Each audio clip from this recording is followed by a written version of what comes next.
Hadirin hadirat yang dimuliakan Allah. Rasulullah Shallallahu Alaihi Wasallam bersabda, wa ana awwalu syafi'in wa awwalu musaffa'in wala fakhra. Rawahu Ibnu Majah. Artinya, aku adalah orang pertama yang memberikan syafaat dan orang pertama yang diberikan izin untuk memberikan syafaat, dan aku tidak sombong. Hadis riwayat Ibnu Majah. Sebagaimana disebutkan bahwa setelah kita dibangkit dari alam kubur yang disebut dengan Yaumul Ba'ats, hari berbangkit, kita dikumpulkan oleh Allah Subhanahu wa Ta'ala di suatu halaman yang luas yang disebut Yaumul Mahsyar, pada hari mahsyar. Di situ dikumpul manusia sejak zaman Nabi Adam sampai hari kiamat nanti, dengan jumlah bermiliar-miliar manusia yang hanya diketahui persisnya oleh Allah Subhanahu wa Ta'ala. Nah, di padang mahsyar itu kita berkumpul dengan seluruh manusia dalam keadaan huru-hara yang sangat besar. Ada keringat, ada pauh yang sangat sehingga sampai menenggelamkan dia. Berapa lama kita berkumpul di padang mahsyar? Tidak ada batas waktunya. Semua manusia dalam kebingungan, dalam ketakutan, menunggu kapan keputusan oleh Allah Subhanahu wa Ta'ala. Kapan kita akan diproses, akan ditanya satu persatu oleh Allah Subhanahu wa Ta'ala. Nah, di saat itulah manusia datang kepada Nabi Adam alaihissalam, minta syafaat, wahai Nabi Adam, tolong bicara engkau kepada Allah. Kapan kita diputuskan? Apakah surga atau ke neraka? Nabi Adam menjawab, lastulaha, itu bukan urusanku. Lastulah. Nabi Adam menyuruh manusia pergi kepada Nabi Nuh, karena Nabi Nuh itu merupakan awalul mursalin, awalnya para rasul. Berangkatlah manusia mencari Nabi Nuh, minta kepada Nabi Nuh untuk bicara dengan Allah Subhanahu wa Ta'ala, kapan ini manusia diputuskan nasibnya. Nabi Nuh menjawab, lastulaha, itu bukan urusanku. Nabi Nuh pun menyuruh manusia pergi kepada Nabi Ibrahim alaihissalam. Pergilah kita kepada Nabi Ibrahim, minta syafaat, minta tolong. Nabi Ibrahim menjawab, lastulaha, bukan urusanku. Bahkan Nabi Ibrahim menyuruh kita pergi kepada Nabi Musa alaihissalam. Pergilah kepada Musa. Berangkat kita bicara mencari Nabi Musa. Manusia bicara dengan Nabi Musa, berikan kami syafaat, wahai Musa. Dan Musa menjawab, lastulaha, bukanlah itu urusanku. Pergilah kau kepada Isa. Kita datangi Nabi Isa. Nabi Isa pun sama, lastulaha, aku kada bisa memberi syafaat. Pergilah engkau kepada Muhammad. Pergilah ke kita kepada Nabi Muhammad sallallahu alaihi wasallam. Rasulullah menjawab, ana laha, ana laha, ana laha. Syafaat ini, kata Rasulullah, adalah urusan aku, adalah urusan aku. Lalu Rasulullah sallallahu alaihi wasallam sujud di bawah arasnya Allah. Sujud yang sangat lama. Allah berfirman, ya Muhammad, irfa ra'sak, hai Muhammad, angkat kepala engkau. Sal tu'ta, minta engkau akan diberi. Isfah tu syafa, mintalah kau syafaat, kau akan diberi syafaat. Nah maka disitulah Nabi kita memberikan syafaat kepada manusia, terutama umat beliau sallallahu alaihi wasallam. Nah para hadirin hadirat yang dimuliakan Allah, maka Nabi kita lah awwalu syafi'in wa awwalu musaffa, awal-awal orang pertama yang bisa memberi syafaat kepada kita, orang pertama yang diberi izin untuk memberi syafaat, junjungan kita Nabi besar Muhammad sallallahu alaihi wasallam. Apa syafaat Nabi yang diberikan beliau kepada kita? Apa pertolongan yang diberikan Nabi kepada kita? Para ulama menjelaskan pertolongan Nabi, syafaat Nabi kepada kita, beliau memasukkan umatnya ke dalam surga tanpa melalui proses hisab. Langsung umat beliau dimasukkan beliau ke dalam surga. Berapa banyak mereka itu?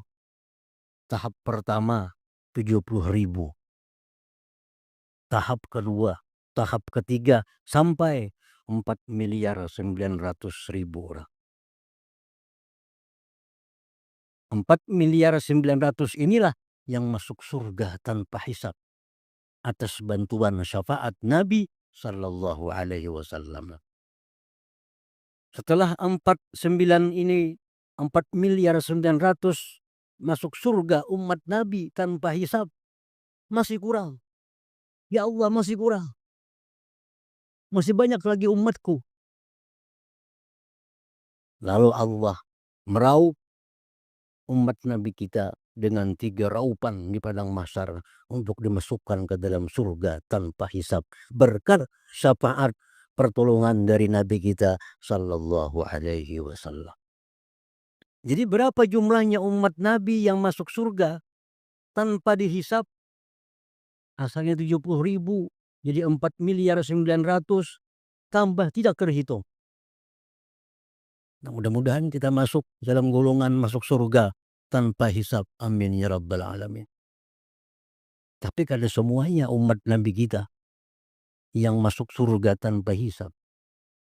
Ada umat Nabi yang masuk surga setelah dihisab. Nah, dihisab, ditanya. Pertanyaannya macam apa? Berapa umur? Kemana umur menggunakan? Kau diberi nikmat ini, kemana kau gunakan? Kau beri nikmat ini, di mana kau gunakan? Ditanya. Akhirnya dihitung, kalah. Keputusannya masuk neraka. Diberi Tuhan nikmat mata, banyak melihat maksiat. Diberi Tuhan nikmat telinga, banyak mendengar maksiat. Diberi Tuhan nikmat mulut, banyak berkata-kata yang maksiat. Diberi Tuhan kaki, banyak yang berjalan kepada maksiat. Sudah, akhirnya orang masuk neraka. Itu keputusan Allah.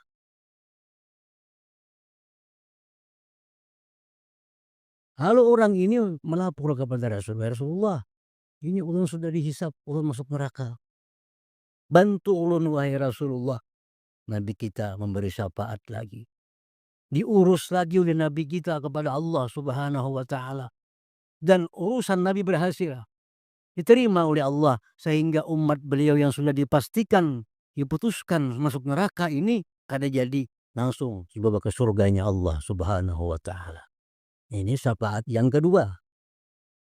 Syafaat untuk orang yang dihisab, yang sudah diputuskan ke dalam neraka, tapi karena syafaat Nabi dibatalkan putusan, dijadikan dia masuk surga oleh Allah Subhanahu wa ta'ala. Nah, kemudian yang ketiga, banyak di dalam neraka umat Nabi kita sallallahu alaihi wasallam. Sudah yang masuk ke surga tanpa dihisap sekian miliar, sudah yang masuk surga mestinya ke neraka kada jadi sekian banyak, tapi masih ada umat Nabi yang masuk dalam neraka. Nabi kita pun berjuang, minta syafaat, ya Allah, umatku banyak di dalam neraka. Keluarkan mereka ya Allah, keluarkan mereka daripada neraka. Allah berfirman kepada Nabi, ambillah wahai Muhammad siapa yang engkau kehendaki, angkat, bawa dia ke dalam surganya Allah Subhanahu wa ta'ala. Ini syafaat yang nomor 3. Nah kemudian sesudah umat Nabi ini selesai berada di surga semuanya. Di surga ini ada anak lawan bapak ibu, ada anak lawan dangsanak, ada laki lawan bini, tapi pisah-pisah tergantung amalnya. Nang bini ahli ibadah, nang bini ahli tahajud, nang bini ahli sedekah di surga yang tinggi Firdaus. Nang laki ini bakas di neraka. Di surga, surga paling rendah. Terpisah laki bini. Datang laki lawan Rasulullah, ya Rasulullah, ulun ini masalah nah. Paling bawah, bini di atas. Tolong supaya terkumpul kami. Nah, nanti kita berurusan lagi dengan Allah Subhanahu wa ta'ala. Minta syafaat lagi. Ini pun dikasih Allah Subhanahu wa ta'ala. Akhirnya orang-orang yang surga di bawah ini berkumpul dengan keluarganya di surga yang atas. Berkat syafaat Nabi sallallahu alaihi wasallam. Nah, kemudian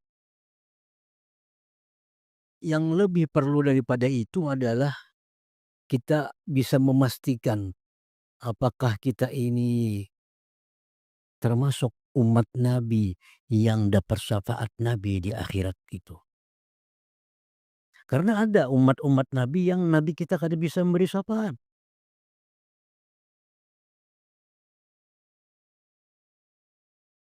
Ada umat Nabi yang Nabi kada bisa memberi syafaat. Ini orang di padang mahsyar disiksa, ditarik oleh malaikat Zabaniyah, malaikat azab. Datang kepada Nabi, wahai Nabi, beri ulun bantuan, beri syafaat. Ulun nina disiksa hendak dibawa ke neraka. Dan Nabi apa gara masalahnya? Masalahnya ulunnya bulan puasa, bulan Ramadan, ulun suka berbuat maksiat, ulun kada menghormati bulan Ramadan. Bulan puasa orang ke masjid, orang puasa ulun kada. Nah, lalu Rasulullah SAW bicara dengan Allah Subhanahu wa ta'ala. Ya Allah, ini orang, ini umat ulun ya Allah. Dia pada bulan Ramadan maksiat. Dia pada bulan Ramadan melanggar hukum engkau. Dia tidak memuliakan bulan Ramadan. Dia tidak berubah kelakuannya di bulan Ramadan. Bagaimana ini ya Allah? Allah mengatakan, aku tidak izinkan kau memberi syafaat kepada dia. Karena ini orang adalah musuhnya bulan Ramadan. Lalu Nabi kita bersabda, ana bariun mimman khasmuhu syahru Ramadan. Jar Nabi, aku berlepas. Aku kada bisa beri syafaat kepada orang yang bermusuh dengan bulan Ramadan. Nah, hadirin hadirat yang dimuliakan Allah. Ada beberapa cara, ada beberapa kaifiat agar kita bisa memastikan diri kita ini dapat syafaat Nabi sallallahu alaihi wasallam. Dan ini langsung disabdakan oleh Nabi sallallahu alaihi wasallam. Pertama, Rasulullah sallallahu alaihi wasallam bersabda, "Man istata'a ay yamuta bil Madinah falyamut biha. Ana asyfa'u liman mata biha." Rawahu Tirmidzi. Ujar Nabi, siapa kawa? Ujar Nabi, siapa kawa mati di Madinah, matilah di Madinah. Karena aku akan memberi syafaat kepada orang-orang yang mati dikubur di Madinah. Nah, jadi orang-orang yang meninggal dunia, umat Nabi kita dikuburkan di Madinah, itu Nabi memastikan akan memberi syafaat kepadanya. Nah, coba nih ngalih kita ini. Ini mau kita ke Madinah kalitan 7 mati di situ. Cuma orang-orang yang mati di sana beruntunglah. Beruntung. Karena Nabi sudah menjamin memberi syafaat kepada orang yang mati di Madinah.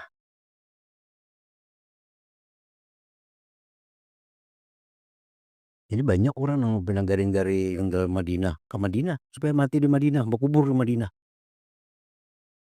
Orang Parak situ. Nah, kita di sini garing bangkot ke Madinah situ. Nah, ini sulit bagi kita. Jalan ini jalan yang sulit untuk mati di Madinah ini. Dan mati itu urusan Allah Subhanahu wa taala. Yang kedua, ada lagi Rasulullah sallallahu alaihi wasallam bersabda, "Man zara qabri wajabat lahu syafaati." Rawahul Bazzar. Barang siapa yang ziarah ke kuburku, wajabat lahu syafaati, wajib pastilah dia dapat syafaatku. Nah, ini ada sedikit harapan atau nyaman pada yang tadi.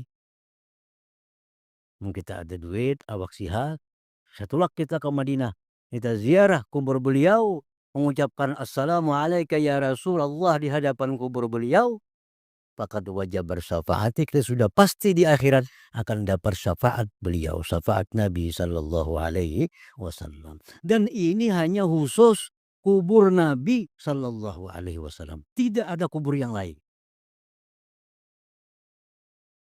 Hanya kubur Nabi lah yang dikatakan oleh Nabi kita, barang siapa ziarah ke kuburku, ya Nabi, maka pastilah dia dapat syafaatku. Kubur lain pada Nabi artinya ada kerja pasti apa-apa. Kita ke kubur Imam Syafi'i kah ziarah, kita ke kubur Abdul Qadir Al-Jilani kah kita ziarah, kita ke kubur Fulan, itu kada pasti dapat syafaat. Yang pasti dapat syafaat Nabi itu orang yang ziarah ke kubur Nabi sallallahu alaihi wasallam. Man zara qabri, siapa yang ziarah ke kuburku, wajabat lahu syafaati, wajib pasti artinya dia dapat syafaatku. Nah, ini emang kada berduit sulit juga. Ke Madinah itu artinya perlu ongkos, perlu kesehatan, perlu keuangan, perlu macam-macam. Artinya kada kawa semua orang bisa ziarah ke kubur Nabi itu. Hanya orang-orang yang punya kemampuan yang bisa ziarah ke kubur Rasulullah sallallahu alaihi wasallam. Cuma ini lebih mudah daripada yang pertama tadi yang mati di Madinah. Itu kita kada kawa apa-apa. Memang takdir kita mati di Madinah, ya mati di Madinah. Nah, yang ketiga, Rasulullah sallallahu alaihi wasallam bersabda, "Man shalla alayya hina yusbih asra wa hina yumsi asra, adrakathu syafaati yaumal qiyamah." Rawahu Tabarani. Barang siapa yang bersalawat kepadaku ketika pagi 10 kali, ketika petang 10 kali, dia akan dapat syafaatku di akhirat, yaumil qiyamah, di hari kiamat nantinya. Nah, ini paling mudah di antara 1, 2 tadi. Ini semuaan bisa. Orang tua bisa, nang anum bisa, nang sihat bisa, nang garing bisa, nang sugih bisa, nang kada berduit pun bisa. Man shalla alayya, siapa yang berselawat kepadaku hina yusbih, ketika subuh pagi, asra 10, wa hina yumsi, ketika petang, asra 10, adrakathu syafaati yaumal qiyamah, dia akan dapat syafaatku di hari kiamat nantinya. Nah, jadi ini kalau hendak memastikan diri dapat syafaat Nabi Shallallahu Alaihi Wasallam, ini pasti dibaca. Siapa-siapa yang di akhirat perlu kepada syafaat Nabi, siapa-siapa di akhirat merasa butuh dengan syafaat Nabi, paling kada ini punya amalan. Habis sembahyang subuh baca salawat, habis sembahyang asar baca salawat. Kada banyak 10. Tapi bila merasa kada perlu syafaat Nabi, ya kada usah baca. Kalau merasa kita perlu kepada syafaat Nabi, maka ini mesti dibaca. Habis sembahyang subuh 10, habis asar 10. Nah, salawat apa yang dibaca kasarah? Hendak salawat nang panjang, hendak salawat nang sedang, hendak salawat nang pendek. Pokoknya 10. Salawat nang panjang kayak apa? Nang paling baik. Allahumma salli ala Sayyidina Muhammad wa ala ali Sayyidina Muhammad. Kama sallaita ala Sayyidina Ibrahim wa ala ali Sayyidina Ibrahim. Barik ala Sayyidina Muhammad wa ala ali Sayyidina Muhammad. Kama barakta ala Sayyidina Ibrahim wa ala ali Sayyidina Ibrahim. Fil alamina innaka hamidum majid. Yang 10 kali itu. Masa kepanjangan itu jar. Nang tahandap aja ada kabar itu. Ante nang tahandap. Allahumma salli ala Sayyidina Muhammad wa ala ali Sayyidina Muhammad. Itu yang paling handap. Handap pada itu lah, kan kada ada lagi handap pada itu. Karena salawat kepada Nabi ini sesuaikan dengan firman Allah. Sesuaikan dengan sabda Nabi. Firman Allah, ya ayyuhalladzina amanu sallu alaihi wa sallimu taslima. Hai orang-orang yang beriman, bersalawatlah engkau kepada Nabi dan salam. Dan salam. Jadi kalau bersalawat saja kada sesuai dengan perintah Allah. Jadi setiap kali kita disuruh bersalawat, berarti disuruh juga salam itu. Nah, jadi yang lebih lengkapnya Allahumma salli ala Sayyidina Muhammad wa ala alihi wa sallim. Nah, wa ala alihi itu dibuat juga kada kawa kada. Karena jar Nabi, tahukah kalian as-salat al-batra? Tahukah kalian salawat yang potong? Salawat potong, salawat yang kada sampai ke langit. Salawat apa? Salawat yang kada sampai ke langit. Salawat yang tertinggal wa ala alihinya. Misalnya orang Allahumma sholli ala Muhammad, Allahumma sholli ala Muhammad, Allahumma sholli ala Muhammad. Ingat situ aja. Kada ada berbuat wa ala alihi. Nah, ini salawat potong, salawat yang kada sampai ke langit. Nah, jadi mesti dibuat wa ala alihi itu. Nah, hadirin hadirat yang dimuliakan Allah. Jadi hendaklah kita membaca salawat minimal 10 imbas sembahyang subuh, 10 imbas sembahyang asar atau imbas maghrib, agar kita bisa memastikan diri kita mendapat syafaat Nabi Sallallahu Alaihi Wasallam. Itulah yang dimaksud oleh Nabi kita tadi dalam sebuah hadis beliau, wa ana awwalu syafi'in wa awwalu musyaffa'in. Nah, akulah awal orang yang memberikan syafaat dan akulah awal orang yang diberikan syafaat oleh Allah. Wala fakhra, dan aku tidak pernah sombong dengan kedudukan yang diberikan Allah kepada.